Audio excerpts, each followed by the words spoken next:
नमस्कार। आज हम ब्रैंकियोस्टोमा, जिसे एम्फियोक्सिस भी कहते हैं, उसके प्रजनन और उत्सर्जन तंत्र पर थोड़ी गहराई से बात करेंगे। हमारे पास जो जानकारी है उससे इस अजीब से लेकिन महत्वपूर्ण जीव को समझने में मुझे लगता है काफी मदद मिलेगी। नमस्कार। हाँ, बिल्कुल। ब्रैंकियोस्टोमा बहुत महत्वपूर्ण है जीव विज्ञान में। हाँ, ये इतना खास क्यों है? शायद इसलिए कि इसमें वो कॉर्डेट्स वाले 3 मुख्य लक्षण, नोटोकॉर्ड, डॉर्सल नर्व कॉर्ड और फेरेंजियल गिल स्लिट्स, ये सब पूरी जिंदगी रहते हैं, और वो भी बड़े सरल रूप में। सही कहा। इसीलिए इसे अक्सर कॉर्डेट्स का एक ब्लूप्रिंट या मूल डिजाइन मान लिया जाता है। ये दिखाता है कि शुरुआती कॉर्डेट शायद कैसे रहे होंगे। तो चलिए इस दिलचस्प समुद्री जीव के अंदर क्या चल रहा है, इसे समझने की कोशिश करते हैं। शुरुआत करते हैं इसके प्रजनन तंत्र से। ठीक है। तो ब्रैंकियोस्टोमा में नर और मादा अलग होते हैं, लेकिन उनमें कोई बाहरी फर्क, मतलब सेक्सुअल डायमॉर्फिज्म नहीं दिखता। बाहर से पहचानना मुश्किल है। हाँ, ये बात है। और दिलचस्प ये भी है कि इनमें लगभग 26 से 32 जोड़ी गोनैड्स यानी जननांग होते हैं, और ये शरीर के खंडों के हिसाब से, मतलब मेटामेरिकली व्यवस्थित होते हैं। अच्छा, खंडों के हिसाब से। जी। और ये मीजोडर्म से बनते हैं, जो कि कॉर्डेट्स में आम बात है। ये गोनैड शरीर के दोनों तरफ नीचे की ओर एट्रियल कैविटी की दीवार से लटके रहते हैं। पर अगर इनमें कोई खास नलिकाएं, मतलब गोनोडक्ट्स नहीं होती, तो फिर युग्मक यानी शुक्राणु और अंडाणु शरीर से बाहर कैसे आते हैं? हाँ, यहीं पर इसका कह सकते हैं आदिम या सरल डिजाइन दिखता है। जब युग्मक पक जाते हैं तो गोनैड की दीवार कुछ जगहों से बस फट जाती है। फट जाती है? हाँ, सीधे। हाँ। और युग्मक निकलकर सीधे एट्रियल कैविटी यानी अलिंद गुहा में आ जाते हैं। फिर पानी की जो धारा शरीर से बाहर जाती है एट्रियोपोर के जरिए, उसी के साथ ये भी बहकर बाहर निकल जाते हैं। ओ, तो मतलब निषेचन शरीर के बाहर होता होगा, समुद्री पानी में। बिल्कुल, बाहरी निषेचन।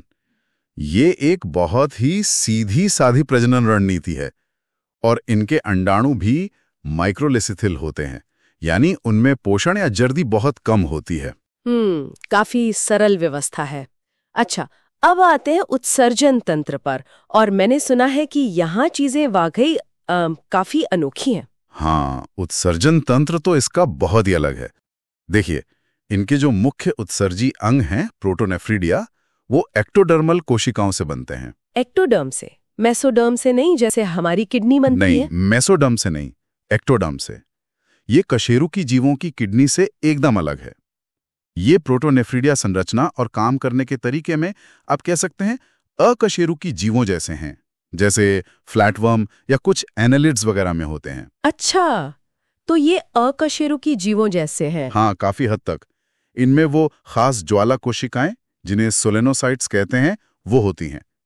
ये कोशिकाएं सिलोमिक द्रव और खून से अपशिष्ट पदार्थों का विसरण यानी डिफ्यूजन के जरिए निकालकर एट्रियल कैविटी में डाल देती हैं। लेकिन बात यहीं खत्म नहीं होती, सही है? मतलब सिर्फ प्रोटोनेफ्रिडिया ही नहीं है उत्सर्जन के लिए, और भी कुछ अंग हैं शायद। बिल्कुल सही। और भी कई संरचनाएं हैं जो इसमें मदद करती हैं। एक तो है हैशिक का नेफ्रिडियम, जो अकेला होता है और मुंह के पास स्थित होता है। हैशिक का नेफ्रिडियम। हाँ। फिर 2 थैली जैसी संरचनाएं हैं, ब्राउन फनल।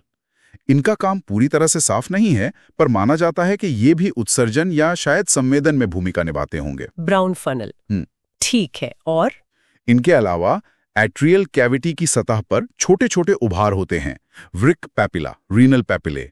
और यहां तक कि गोनैड्स में जो पीला सा पदार्थ जमा होता है, जिसमें यूरिक एसिड क्रिस्टल होते हैं, वो भी उत्सर्जन का ही एक तरीका माना जाता है। बाप रे, मतलब कई अलग अलग तरह के अंग मिलकर ये काम कर रहे हैं। एक फैली हुई डिफ्यूज सी व्यवस्था लग रही है ये तो। हाँ, बिल्कुल। ये कशेरुकी जीवों की केंद्रित किडनी प्रणाली से बहुत बहुत अलग है। एक फैली हुई उत्सर्जन प्रणाली है, और इन अंगों का एक्टोडर्मल मूल और अकशेरुकी जीवों से इनकी समानता ये ब्रैंकियोस्टोमा की अनोखी विकासवादी स्थिति को दर्शाती है। तो अगर हम पूरी बात का सार निकालें, हाँ, तो ब्रैंकियोस्टोमा का प्रजनन तंत्र सरल है, अलग लिंग है, बाहरी निषेचन है, कोई गोनोडक्ट्स नहीं है। ये सब इसकी आदिम प्रकृति की तरफ इशारा करता है ना? सही।